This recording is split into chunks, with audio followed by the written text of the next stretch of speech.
Hello dear student, here I am Sangeeta. Today in this lecture we will be discussing about the chapter number 4 Heat of class 7. Before watching must subscribe to our channel for getting new upcoming videos. So without wasting time let's start.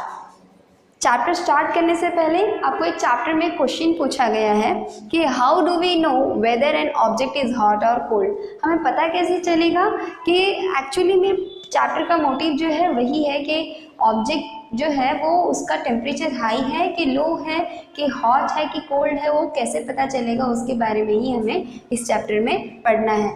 How do we know whether an object is hot and cold, मतलब कोई भी object अगर आपको पता कैसे चलेगा कि hot है या कोल्ड है, या तो फिर आप उसको देखोगे या तो फिर उसको टच करोगे तब जाकर आपको पता चलेगा, या तो फिर उसको टेस्ट करेंगे तो ही हमको कोई भी उसको ऐसा पता चलेगा कि वो हॉट है या कोल्ड है। एग्जाम्पल लूँ तो आइसक्रीम, जब आप आइसक्रीम अगर टेस्ट करोगे तो ही आपको पता चलेगी कि वो कोल्ड है या हॉट है। तो ऑब्वियसली कि आइसक्रीम जो है वो कोल्ड में हम गिनाते हैं। नाउ हॉट का अगर बोलूँ, अब आयरन होता है, जो कपड़े आयरन करने के लिए जो मशीन होती है, दैट आयरन मशीन। सो अगर आयरन मशीन को अगर मैं बोलूँ कि ये हॉट है कि कोल्ड है, उसको आइडेंटिफाई करना है, तो क्या उसको हम टेस्ट करके आइडेंटिफाई करेंगे या तो फिर उसको टच करके आइडेंटिफाई करेंगे? तो ये सब पॉसिबल नहीं है, क्योंकि वो इलेक्ट्रॉनिक जो मशीन्स होती हैं वो बहुत ज़्यादा हार्मफुल भी और बहुत ज़्यादा क्या हमें हार्म पहुंचा सकती है वैसे सब्सटेंस होते हैं। सो उसको हम देखकर बता सकते हैं कि हाँ वो हॉट ऑब्जेक्ट है। So we have to identify all those objects that has cold और whether they are the hot object. So हमको बताना पड़ेगा कि या तो कोई ऑब्जेक्ट ऐसा होता है कि हमें टच करने पर पता चलता है, जैसे कोल्ड वाटर लो, कोल्ड वाटर में अगर आपने उसको टच किया तो आपको पता चलेगा कि वाटर कैसा है, कोल्ड है। और नॉर्मल हॉट वाटर लेंगे तो अगर उसको हम टच करेंगे तो हमें पता चल जाएगा कि वो हॉट वाटर है। और normal hot water and cold water को अगर हम मिक्स करेंगे तो हमें कैसा वो वाटर कैसा लगेगा, या तो फिर नॉर्मल हॉट होगा या तो फिर कोल्ड हो गया होगा वो वाटर। तो व्हाइल वी आर टचिंग तो हम आइडेंटिफाई कर सकते हैं कि वो ऑब्जेक्ट कोल्ड है कि हॉट है। अब हॉट कैसे होता है कोई भी ऑब्जेक्ट? सो हॉट ऑब्जेक्ट का कैसा होगा? कोई भी जगह अगर मैं चाय लूँ, चाय को मैंने हीट किया, गर्म किया, सो उसका टेम्परेचर क्या हो जाएगा? Temperature will increases. तो टेम्परेचर इंक्रीज हो जाएगा तो इसका मतलब क्या हुआ? वो ऑब्जेक्ट कैसा है? हॉट है। ओके। और वही अगर कोई चाय को, अगर मैंने टी को हीट ही नहीं किया, मैंने उसको हीट प्रोवाइड नहीं किया, तो उसका टेम्परेचर कैसा होगा? टेम्परेचर लो होगा। सो वो ऑब्जेक्ट कैसा होगा? कोल्ड। ओके। ये आपको आइडेंटिफाई हो रहा है कि अगर कोई चीज़ को अगर हम हीट देते हैं तो ही उसकी टेम्परेचर राइज होती है। अगर टेम्परेचर में राइज हुआ सो वो क्या होगा? वो जो ऑब्जेक्ट है वो कैसा होगा? हॉट ऑब्जेक्ट होगा। अगर हमने उसको हीट ही नहीं प्रोवाइड की तो ऑब्जेक्ट कैसा होगा? कोल्ड ऑब्जेक्ट होगा। क्यों? क्योंकि उसका टेम्परेचर इंक्रीज ही नहीं हुआ है। सो दैट्स वाई तो वो ऑब्जेक्ट कैसा होगा? कोल्ड होगा। सो टेम्परेचर को मेजर करने के लिए कुछ टेक्निक्स हैं, दैट इज़ कुछ ऑब्जेक्ट है जिसको हम यूज़ करके हम टेम्परेचर को माप सकते हैं कि वो हॉट या तो फिर टेम्परेचर इंक्रीज है कि लोअर टेम्परेचर है। So now A reliable measure of the hotness of an object is temperature. अब अगर जो टेम्परेचर में इंक्रीमेंट हुआ that is known as to be an hotness. So अगर हॉटनेस को अगर हमको मेजर करना हो तो उसके लिए कौन सा उसे हम क्या बोलते हैं? टेम्परेचर बोलते हैं। और टेम्परेचर को मेजर करना हो तो उसके लिए एक डिवाइस है, that device name is thermometer. It is measured, that is temperature is measured by a device called thermometer and a reliable measure of the hotness of an object। कोई भी ऑब्जेक्ट का अगर हॉट होगा तो that हम लोग उसको उस ऑब्जेक्ट को हम क्या बोलेंगे? उसमें टेम्परेचर प्रेजेंट है। एंड नाउ टेम्परेचर को हम मेजर किससे करेंगे? एक डिवाइस है, that device name is thermometer. और थर्मोमीटर दो टाइप्स के हो सकते हैं, that is clinical thermometer and laboratory thermometer.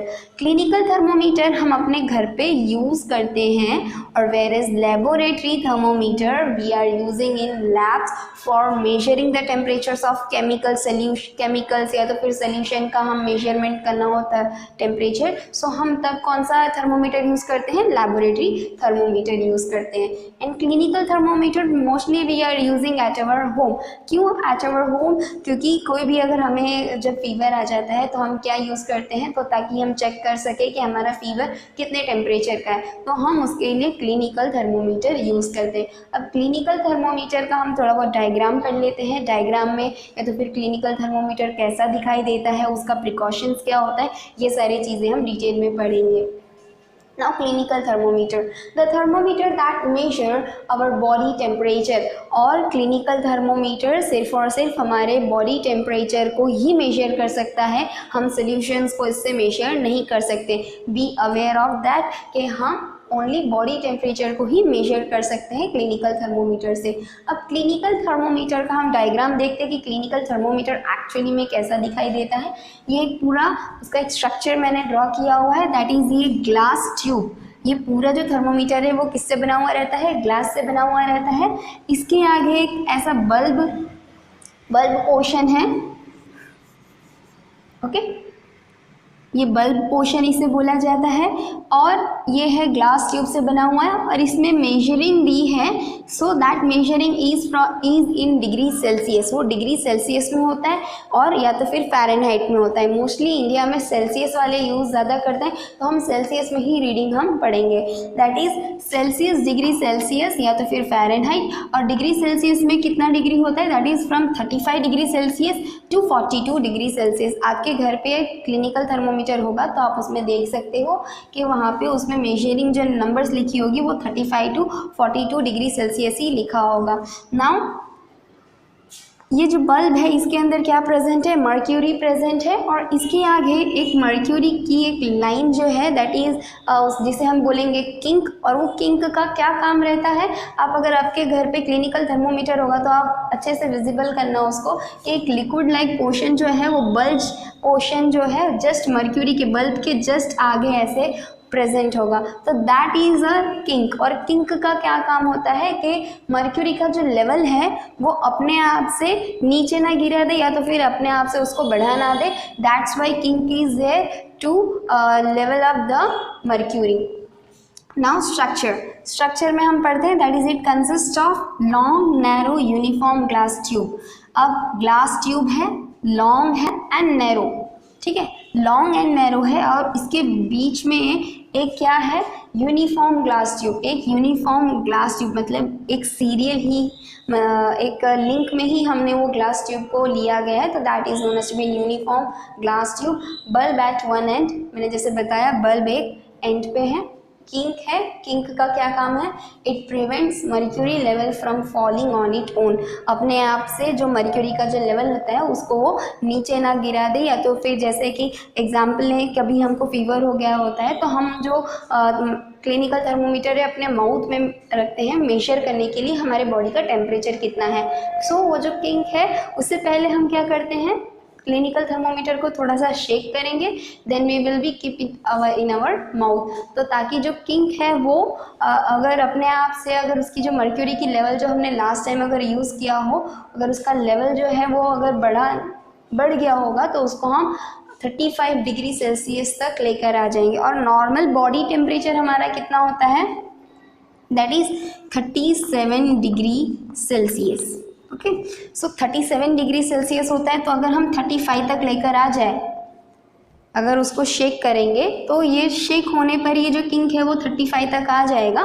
Then उसके बाद अगर हम उसको अपने माउथ में अगर उसको रखेंगे क्लिनिकल थर्मोमीटर को, तो हमें अपना मेजरमेंट मिल जाएगा कि टेम्परेचर हमारे बॉडी का कितना है। So here we have completed with the structure of clinical thermometer. In next video we will be completing with the clinical thermometer detail.